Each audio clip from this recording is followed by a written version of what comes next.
Bismillah walhamdulillah wa salatu wa salamu ala Sayyidil Anbiya wal Mursaleen wa ba'd.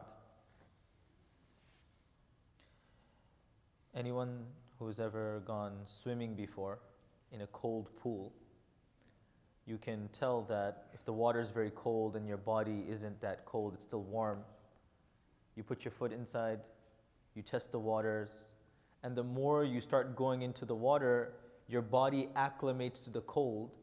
And after some time, no matter how cold the water is, it seems like your body has become accustomed and used to the cold. That's just how swimming works. It's very cold, you go inside. After a while, your body can't tell the difference between hot and cold. You're just used to the cold. That's a numbing effect, where your body is becoming somewhat immune to the cold. I want us to think about that analogy and think about this hadith of Rasulullah ﷺ, where he tells us, when you see something wrong around you, try to actively change it.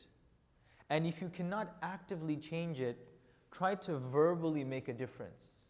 And if you cannot verbally make a difference, at the bare minimum, have a dislike for it in your heart, because if you don't even have a dislike for it in your heart, that is the sign of Iman that is the weakest.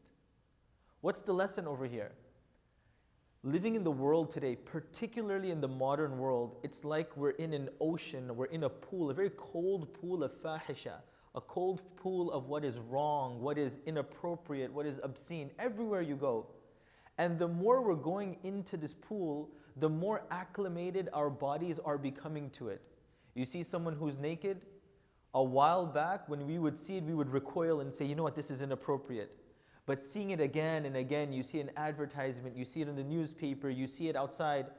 After a while, we don't even bat a second eye. We see someone like, all right, you know what, that's normal. You walk inside of a store, you hear the music. The first time you'd hear it, you feel this discomfort. You're going into Walmart again, you're going to Kroger, you're driving around, you hear music. Eventually the body, the Iman gets used to it.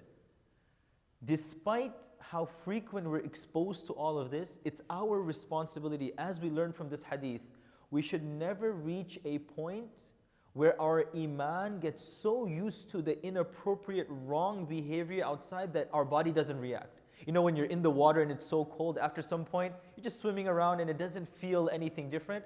Our faith should never reach that point. Rather, while we're in the world, yes, we have to go to work, yes, we have to go shopping, yes, we have to interact with people, but let's not become used to what is wrong.